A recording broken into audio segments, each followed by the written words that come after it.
clear my throat before I do the what's ups. Look at me, no hat, no glasses, going straight commando. Somebody said I should do more shows with them without the glasses and the hat.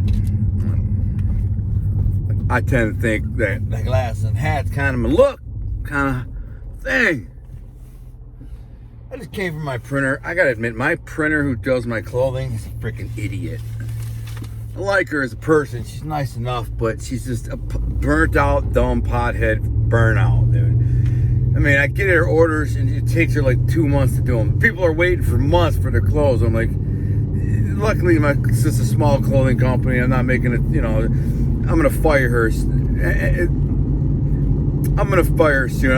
I have options. I don't think she realizes it. I could set myself up with an account with these other companies in a second, make a little bit less, but way more, you know, I could get the orders done and shipped in 3 days, a week, 2 weeks. She's a freaking headache, man. She's down, and I'm like, what do you got for me to done? I drove 30 miles to get here so I could ship everything. She's like, I got nothing. I'm like, you told me, come in Wednesday, everything's gonna be done. Nothing. She goes, oh, well, I got other things to do. I don't care what you got other things to do. Don't tell me if it's, get my shit done. You know what I'm saying? Forget them other people. I don't care, man. She's like, well, it takes an hour to set up. It takes an hour to set up one screen. Then the guy who does it is the idiot because it should take him 30 seconds. Anyway, what's today's show about? Anyway, I got this shirt for someone. This extra red tank top. I don't know where it came from or for who. It says Detroit. It's a girls, women's tank top. It's weird that these things, she just makes them into medium. Got all this stuff sitting here for people, like, you know, half orders with books and stuff like that. So what's this show about? This show is going to be, this is like the first part of a series I'm going to do. I just washed my car, it was good. First part of a series I'm going to do on how women can get you in trouble. And women can get you in trouble real bad. And I'm going to tell you a quick couple stories, at least one, I don't know, depending on how far I get with this one. So, I remember one time, so there's this old Dago guy named Joe. He's a heavy hitter, like a wise guy. You know, he's a heavy hitting wise guy. At the time this happens, I don't even think I knew if he was the main guy or not. But later I found that he was. You know, he actually is an uncle, like a great uncle, or not a great uncle, but a uncle through marriage. Or maybe he was just a cousin through marriage, but he was old, so I just saw him as an uncle, or just told he was an uncle. Whatever the case is. His name was Joe, and he was a freaking serious old dude, serious OG. And one day we're sitting in the market, 4 or 5 of us sitting around, guys that kind of playing cards, dice, whatever it was, in a warehouse. I don't even remember whose warehouse it was. There's just 4 or 5 people down there had businesses. At this point, I don't even know if my grandpa's warehouse is still even around.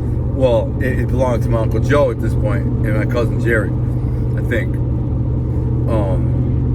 But I was just down there, something in my eye, hanging out, waiting for the next hustle or scam or whatever it was that we were going to do.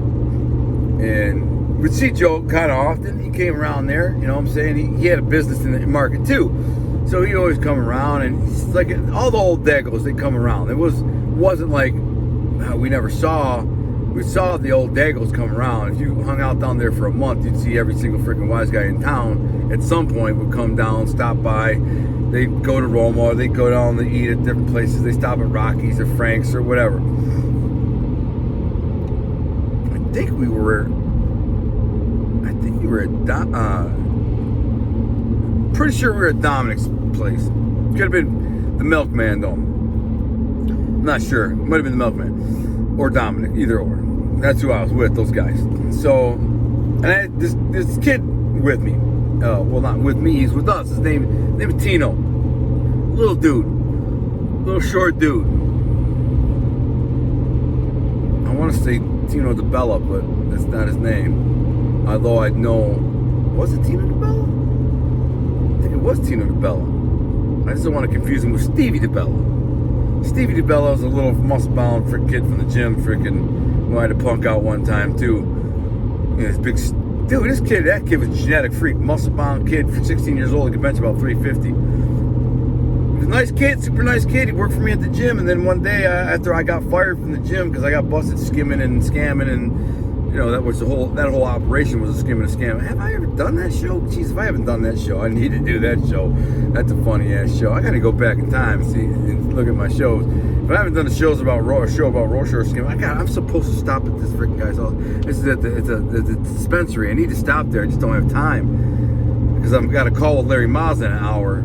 This is a dispensary. I want to see if they want to carry kratom. I got a kratom supplier. I'm going to make 1% off each one. Long story. But anyways, yeah, little Stevie DeBella. So I end up getting canned, and so they hire him. They'll kind of replace me to be the manager. This kid, good kid. And I freaking call one day to see if so-and-so was there. I think Eli. And the girl answers, and then I hear him saying, he says something kind of slick in the background. He don't think I can hear him, though, because he's got the phone, like, set down, but I can hear what he says. And he says something, like, slick about me. You know what I'm saying? Like, yeah, what's he gonna do? Freaking steal some more money from here or something like that? Or whatever. That's what he said, something like that. I said, man, put that little bitch ass mother effer on the phone. Because he was a big muscle bound kid. He gets on the phone. I said, man, I'll beat your mother effing ass, you little punk ass mother effer. Blah, blah, blah, blah. I go off. He's, what's your problem, Al, man? Calm down, man. I heard what you said, you little bitch ass mother. Man, I'll beat your ass. And then that was that. So I see him about a week later, 2 weeks later at the fireworks. I'm walking by. It's a big fireworks display in Memorial Park. Everybody's there. 100,000 people in the neighborhood all flock to this frickin' in the area. You know, they all go to this fireworks thing. It's right on Lake St. Clair. Everybody's there. Everybody's there. And I'm walking down the street. I shaved my head bald just like this. I got a goatee. And I'm looking crazy as hell. I remember people were like, damn, bro, you look like Steve Austin. I was big as hell, puffing out of my shirt. I see this kid. He's sitting on the because the people have their chairs and stuff, and he's sitting there. And I walk by. He's like, I'm looking at him. He's like, hey, what's up, Al? He goes to stand up and shake my hand. I said, get your bitch ass out of here, man, punk ass mother. I said, you talk crazy and tough, you know, on the phone. You know, like you're slick, trying to, you know, look tough in front of these girls at the gym, talking like you're some kind of gangster. Bitch, I'll beat your ass, you little punk ass mother. Sit the F down. And he's like, why is it always gotta be about freaking beating somebody's ass, man? Damn, I thought we were cool. I'm like, bitch, we were cool. I liked you until you started talking crazy. Beat your freaking head in. But it wasn't. Anyways, Tino DeBella. I don't even know if he's related to Steve DeBella. But this kid named Tino. His name is Tino DeBella. I like Tino. Tino was a good-looking little short dude. Kind of reminded me of my boy Pete Sepiano, who's my fishing buddy. And he also kind of reminded me of Jamie Ventimiglia. I don't know if I ever mentioned him, but he's a little G too. Funny, they're all little short suckers, all three of them. These little short Italian kids. Ventimiglia was a G. I know his uncle and his grandpa and stuff. They're definitely gangsters. And so anyways, the kid Tino DeBella, that's funny, man. What's funny about that is Jamie Ventimiglia also drove the same freaking car, a red Jeep. It's crazy. So let me get to Tino. Tino, I liked him. He was funny, kind of like, I don't know, not like a ball-busted, slick kind of punk-ass kid, none. He was slick, he dressed real nice. He was a half-ass wise guy. You know, he came from that background, that life, you know, his family, his uncles and whatever. He just grew up kind of around wise guys, and that's kind of what he knew. And that's how he acted. So he started hanging around us down in the market and hanging around me. And I like to go out with him because he'd drive. He always drove wherever we went. So I could be like, yo, I got to run across town and do this, you know, pick up this money or go do this or, you know, relay this order or do whatever I got to do. You want to go with? I wouldn't say you want to drive. I'd like, you want to come with me? He's like, he'd always be like, oh, hell yeah. So basically he was like my driver. You know what I'm saying? This little freaking, you know, slick Dago kid named Tino DeBella. And I'd be like, yo, you want to, you know, come on, let's go. So, you know, I get a call and Uncle P or somebody, Uncle Tony or somebody like, you know, or whatever. And they're like, yeah, I need you to go run over and, you know, get these numbers to so-and-so, or get this money to so-and-so, or pick up this money, or grab this to tell this guy that. There's always something. You know, you're always running around. Plus, I got my own things.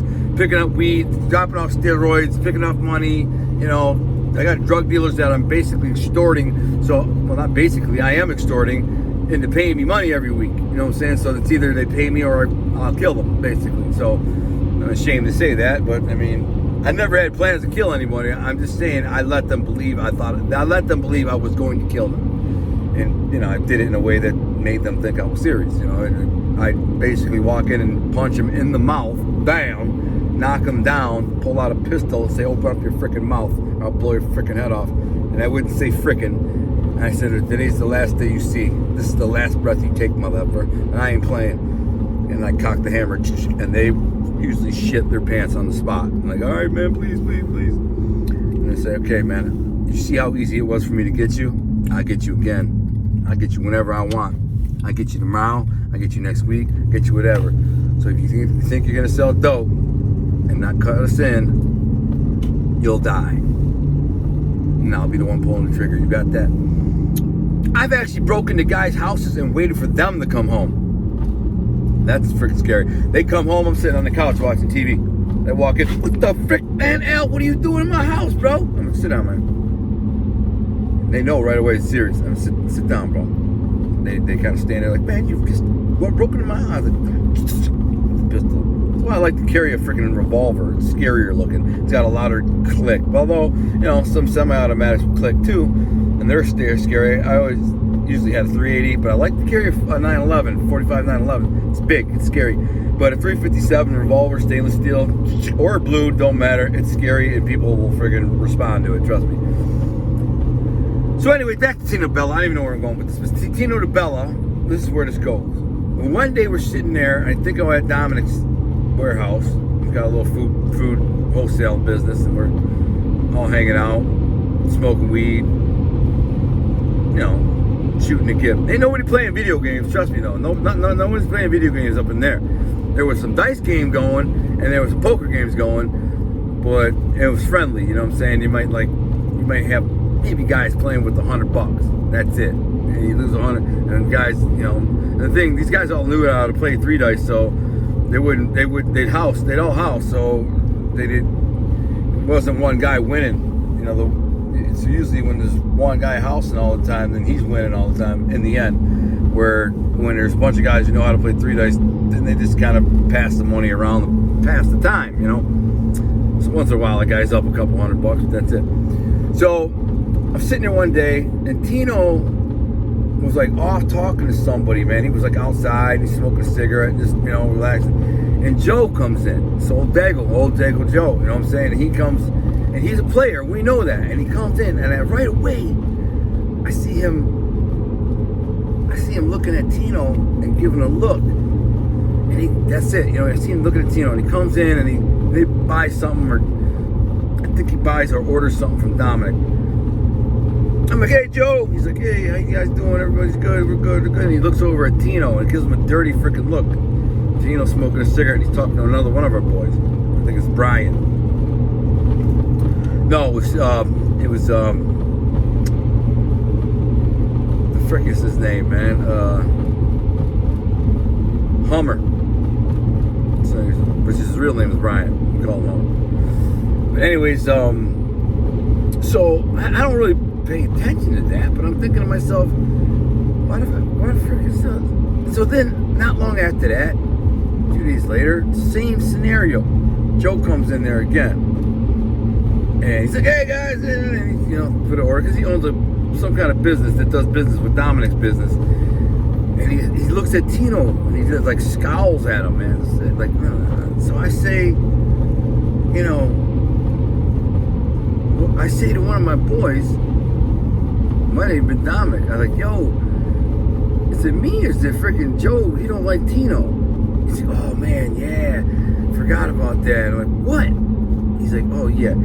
So Tino freaking had been trying to date Joe's daughter. Joe owned a restaurant, a real nice high-end Italian restaurant. Tino freaking, this story goes. Well, I got it from Tino, so this is what he told me. Because later I asked him, like, yo, what the frick is going on with you and Joe, man? You got an enemy, bro. That's not good. He's like, yeah, no, man, freaking serious. So Joe or Tino had been very respectful and polite in asking Joe to take out Joe's daughter. And because he did it. The restaurant they owned was a really nice restaurant. I'm not gonna say where, what, who, because I don't want anyone to put the freaking thing together and start freaking going, hey, freaking Al's on the freaking YouTube talking about you and your daughter and blah blah blah. Because that's how douchebags are. I used the guy's name the other day in a story a while ago. I just had to pick an Italian name that I remembered from my mind to fit a story because I couldn't use the real name. So I picked the name that I remembered of. And then while I was like, I remembered the characters that, like there was a dude, two dudes, right? Two brothers. And I remember, like I thought one of them was dead. And I remember the other one was like, somebody told me it was crackhead and stuff. So I kind of merged those characters with their real names just in the story, just to give me a reminder. So I remembered when I was telling the story and I said their name, it would remind me of that character because I had changed their name, if that makes any sense. Well, that guy is not a crackhead, and he freaking, and it got back to him and he messaged me, you mother ever, I didn't, I'm like, yo bro, relax. I wasn't even talking about you, bro. I was talking about another dude, but I had to give the dude another fake name because I couldn't say his real name, so I remembered your name and I just used it. And in a couple of the character nuances of you, which I never even met the dude, but I remembered somebody had told me about him, this dude, and they said his name, and they're like, this is what he was like, and blah, blah, blah. I'm like, oh, okay, this is perfect, because it fits this character that I need to remember. So he's got a good Italian name, and he's a character I need to remember, so I'll use it. Boom. Well, the guy freaking calls me up, or yells at me on Instagram, freaking out, yo, I'm gonna hear my lawyer, and blah, blah. I'm like, bro, listen, I wasn't even talking about you. I had to come up with an Italian name, and yours was it, because I thought you were a crackhead and your brother was dead. That's all I knew. I didn't even know you. I never met you. I know nothing about you except these couple little character nuances that somebody told about you, which fit the character I was talking about. So I just said, it works. It helps me remember. Anyways, Tino tells me that he had gone into, it's a strawberry milk around here. Damn, I ate a protein shake. Tino tells me that he had gone in there on several occasions and like was hitting on the girl who was a hostess or whatever, you know what I'm saying? Well, I knew who she was, bro. She was gorgeous. I mean, just the hottest, most drop dead. I hit on her like a bunch of times. Well, I hit on her every freaking time I saw her. F Joe. And she was like a cousin because Joe was like an uncle. I didn't care. Everybody's my family, man. And that whole area, as far as Dagos go, everybody's a cousin or an aunt or an uncle. I don't know who the hell's really an aunt or an uncle or a cousin or not. When you're introduced by your mother and your grandparents, hey, this is your cousin Frankie, this is your cousin Alyssa, this is your cousin Rachel, this is your cousin Rob. Okay, how are we cousins? Well, her mother married my cousin's brother's aunt's uncle, so really she's your cousin. Nah, man, she ain't my freaking cousin, man. She married my cousin's aunt's uncle's brother. But in Detroit, all the Dagos are cousin, aunts, uncles. And I try to tell that to people, they don't get it. But when I tell it to Scott Bernstein, he's like, believe me, I get it. Because he studied the Detroit mob his whole life, the last 15, 20 years as a science. He's like, yeah, believe me, I already know, bro. Everybody's a cousin. Everybody's an uncle. Everybody knows. Anyways, this girl, I'm not going to say her freaking name either. I don't want Joe tripping. I think Joe's still alive. And, maybe Joe's dead. Come to think of it, I think Joe's dead. But I don't want her tripping. Or her husband. I don't even know who her husband is, but I'm sure he's a wise guy. Or maybe not. Maybe he's a freaking doctor. I don't know.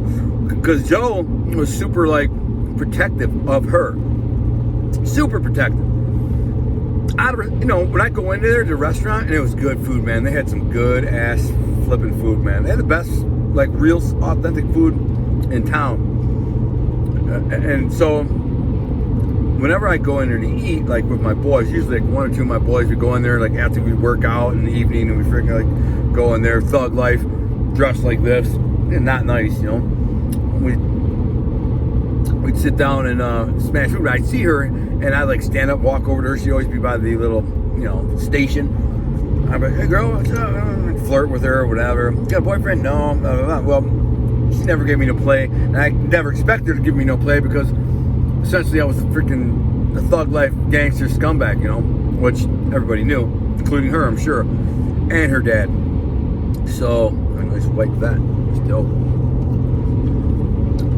So, but Tino was not a scumbag. Tino was a good dude. Really chill, really relaxed. He sold weed, a little bit of steroids, a little bit of coke, and he ran a sports book. This is what got him in trouble. The sports book. He started a sports book, right?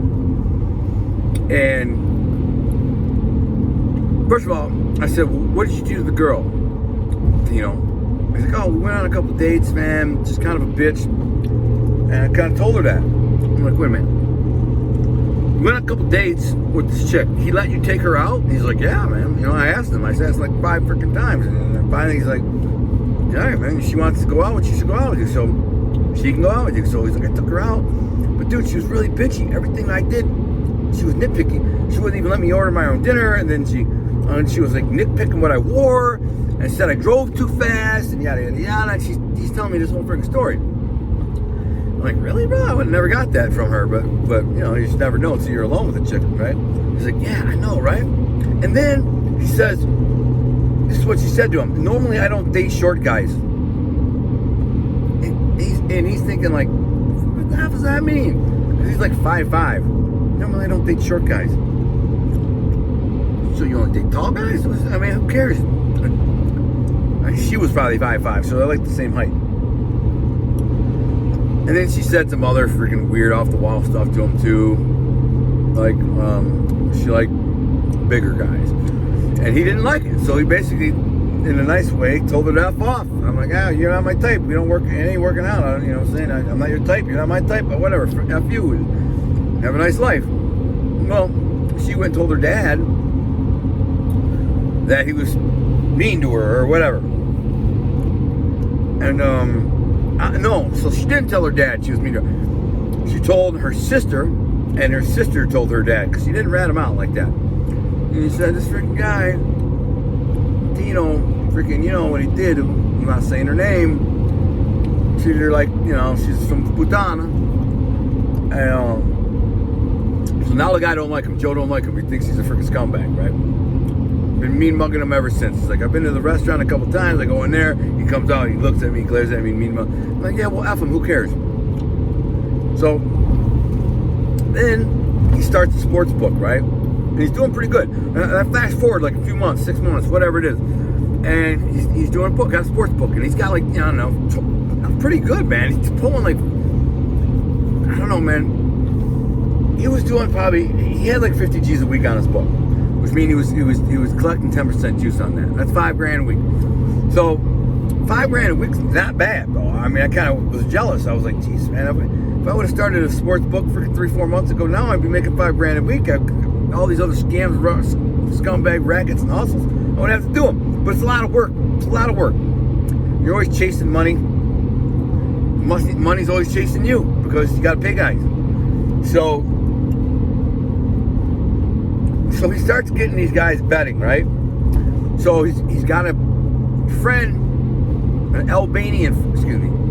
Chaldean friend that works in a factory off of Gratiot, and he's going down there and he starts scabbing bettors. And the way he's doing it, he's like shaving points. I don't know exactly how he did it, but he like, you know, the spread was 7.5, he's going 7 1/4 or 7 and whatever, and he's got a numbers book too. He's going. So all these guys in the factories are degenerate gamblers.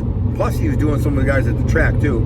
So he's getting around, he's getting down. Well, a guy who was one of Joe's guys, a bookie, had been taking action at that factory for a long time, for years. And then suddenly Tino's in there, thanks to this Chaldean guy, and he's out in the parking lot every freaking day at lunchtime, and he's taking bets, booking bets, and he's selling drugs, he's selling weed and coke and anything else. So Tino is on the rise. He's kind of taking over some stuff. And I'm, in my mind, I'm almost kind of proud of the kid. I'm like, hey, well done, man. You're doing pretty good, you know? Well done. And then one day, my uncle walks in and says, Mr. Tino's a problem. Why is Tino a problem? Tino's doing good. He's like, Joe says that factory is his, and he ain't happy. So he wants you to tell Tino that now he's got to book all action through his booking, through his guy at the factory. And I'm like, oh no, this is bad. Because I know what Tino's going to say, F you. He knows who Joe is, but F him. So, I feel bad about this. One of those stories I never like to talk about. Because I like Tino. And so I go to Tino and said, man, you got to kick up. You're scabbing this freaking guy's business. They don't care about the drugs. They don't care about everything else. But you can't book bets and run numbers at this factory no more. And there's a lot of guys there, man. It's like 4,000 guys or something. It's an auto factory, you know? And he says, man, F him and F them and F all those mother effers, man. I ain't paying them nothing, man. It's blah, blah, blah. He's going off. And I'm just thinking, you know, you can't just say that. I did say that. I said, bro, you can't just say that. You can't say, what are you doing? What do you mean? Freaking just give them some of the money. You're making $5,000-6,000 a week. Give them $1,000 tribute, man, and you're good. They'll let you make as much as you want. Tell them you're making $5,000 a week. Give them $500. That's 10%, and they'll leave you alone. Well, they wouldn't leave him alone. They wanted more than that. In fact, Joe didn't want him selling there at all. Come to think about it, he's like, you can sell drugs and do that. He's like, I don't want to run a no book there. And if he does book there, he got to go through me. We basically, Tino spun me and he's like, F them, I'm not doing it, whatever. So then, you know, a week later, down in the market, I think we were at Rocky's. I remember walking across the pavilion, and right about that time, we get over by Rocky's Peanuts. Joe pulls up in his car, in a black car, whatever it was. I think it was a Lincoln. And he jumps out, he starts screaming at Tino. You disrespect me, my daughter, then first you disrespect my daughter, then you disrespect me. He's like, you think you can do this and get away with it, blah, blah, blah, blah. He's cursing in Italian. He's like, you don't realize who I am, you don't know who I am, well, you're all I've done. He's like, you don't know what I'll do to you, and blah, blah, blah, blah. Tino, this little short, stocky, freaking good-looking, like, kid, he's just like, man, basically, F you, old man, F you. That's what he's doing, man. He's like, what do you mean, F you, old man? And so I get a call in, and my uncle says, listen, you got to freaking make, they want you to make an example out of Tino. I'm like, what? Me? I hated that type of bullshit. Like, he's my friend. Like, well, you're the guy. You're going to, because now Tino's real nervous. He's not letting anyone get close to him. He's like, he's super nervous. Coming around, but he's just like watching his back, you know, and he knows he got freaking just made a big enemy. But with me, he's like, yeah, what's up? So, long story short is, they tell me I got to do it. And so, it's such a sad thing, you know, you got to beat up your friend. So I invite him in this pool hall. And this is the crazy part is, Joe wanted to be there. He's the one who told me to bring him to this pool hall. He said, I want to be there. I want to see it. I want to see you do it. I can't even remember if they gave me money. Like 99% sure they gave me some money. You know, afterwards, $1,000, $500, a couple. I don't remember. I'm just assuming they did, but you know, usually I did it for money. But when my uncle said it, I had to do it, and Joe said it, I had to do it, and I'm pretty sure even Tony Jack might have said I had to do it. Because I pushed back. I didn't want to do it. When they all were like, you gotta do it.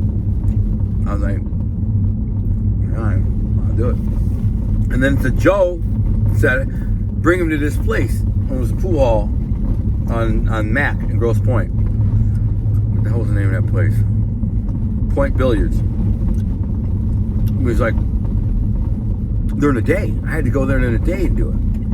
I said, come on, bro, I gotta go meet. I told Tino, because he was driving all the time. Come on, bro. But I didn't drive me. I drove myself there. I said, hey, meet me at Point Billiards. I gotta meet somebody there, pick up some money, yada, yada, yada. He didn't know nothing was up. I still remember what he was wearing that day. He was wearing a red shirt with like a stripe on the side. hair slicked back, gold chain, you know. He's in there shooting pool. I come walking in. I didn't do nothing, man. I kind of waited and I kind of looked around. Well, the guy who owned the place was a friend of Joe's. So I went in there. I'm like, hey, Tino, what's up, man? I got to go to the bathroom. I'll be right back. And I go back and there's a hallway. And in that hallway, went back to like a kitchen and then some offices. And I went in the back of the kitchen. I said, yo, I'm looking for Joe. Is Joe back here? And they're like, he's in the office. So I went and crossed the hall, like came out of the kitchen, across the hall, and there's an office. I went in the office, and he's in there with the guy who managed the place or whatever. I said, Joe, he's in there, right? He's in there right now. I said, you want to see this? You sure this is what you want to see, right? He's like, yeah, man. That mother effer, he says, he freaking disrespected my daughter. He disrespected me. He's like, he's got to pay for it. It's okay. I mean, I'm not going to freaking kill the guy or nothing like that, but I'll hurt him. So I'll go back and like he steps out behind me, and he didn't even care, like, to hide himself or nothing. He just walked right behind me, right up to Tino, and Tino kind of looked at me, and like he looked at him, looked at me, like he was completely in shock. He didn't know, he had no idea what was happening, nothing. He kind of looked at me and looked at him, looked at me, and like, what the frick is this? And then I just started wailing on him. I said, tried to tell you, bro. And I just busted him up, you know.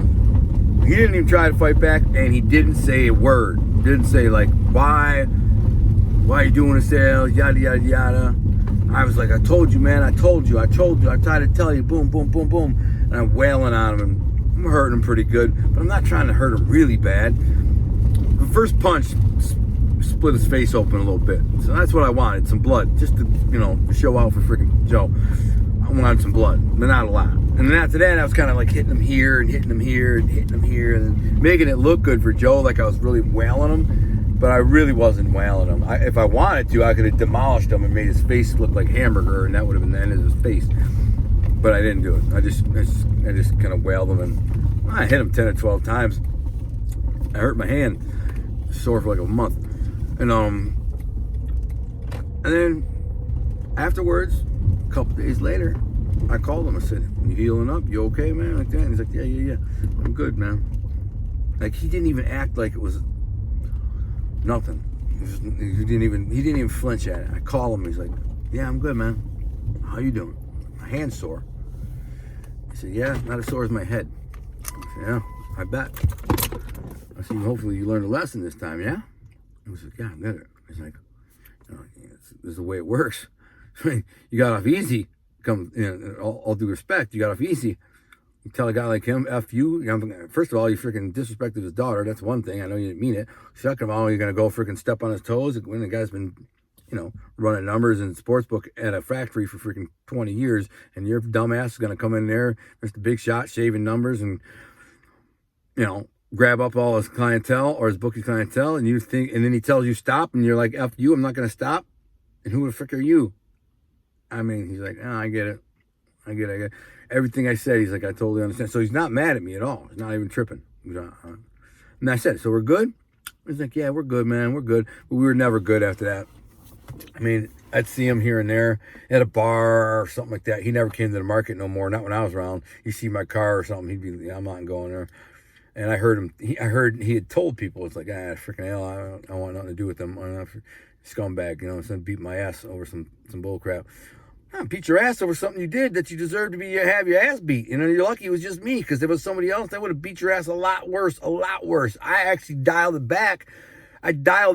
So I wouldn't hurt you. You know, I made it look good, like I was walloping your ass, but I was holding back about 80% of what I could have done. Another guy who didn't know you might have just beat your brains out, man. He might still be freaking retarded. So, I mean, I'm lucky it was me. I mean, what do you think is going to happen? You take a guy like that, you disrespect the freaking wise guy who's 45 years at the time. He's got this wise guy's like my age. He's like 45, 50-year-old dude, man. He's been in the game for 25 years, running things. Maybe older than that, 55 years old. And, you know, at the time, Tino was 20-year-old punk-ass kid with a freaking small dick syndrome, you know. That's his problem. He's a Napoleon complex. It was his whole thing. He was a freaking little short dude with a Napoleon complex. And so if he had been smart, he would have either kicked up money to Joe's guy or just walked away and said, oh, my bad. Sorry, you know what I'm saying? I apologize. Instead, he said, F you, I do what I want, you know, and then they picked me. because I'm the guy who can get close to them. And so I'll whale them. That's the way it goes. So that's another episode of My Think Tales Reformed Gangster. I am reformed. I would never do that now. Tino, if you hear this, I'm sorry.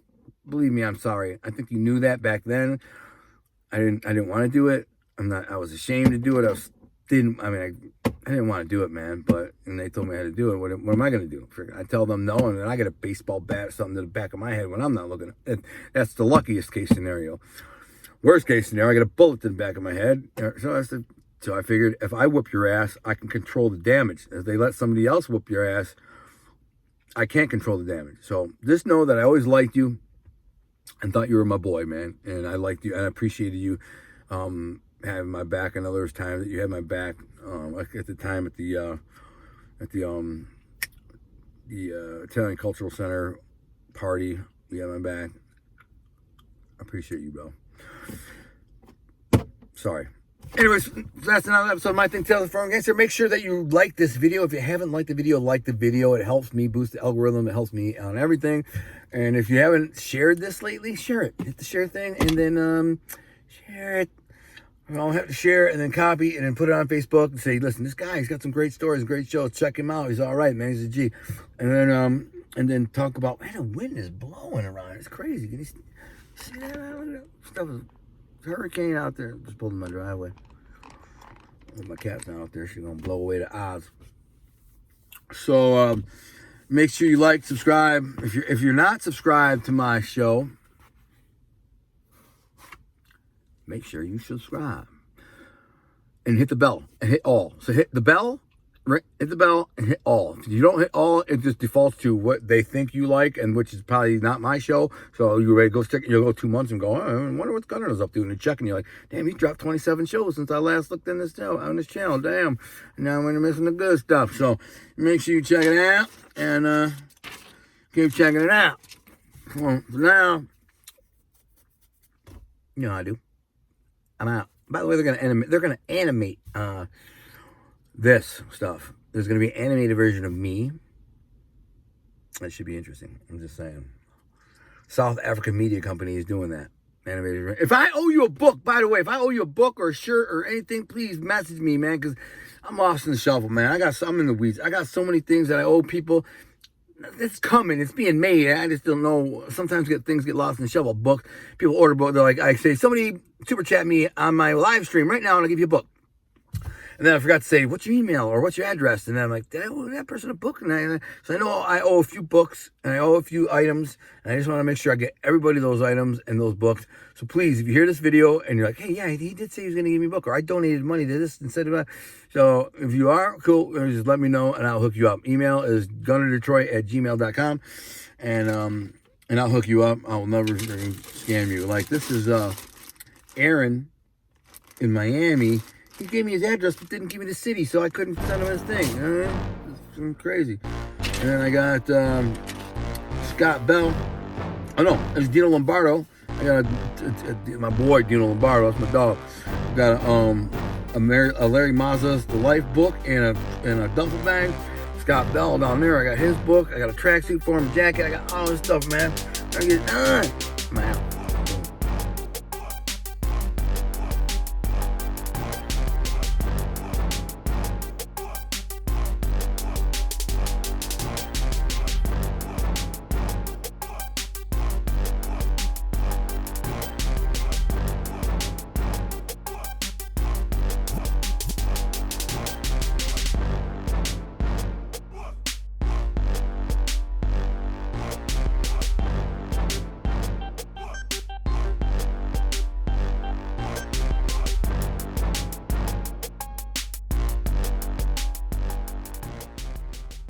We in here now.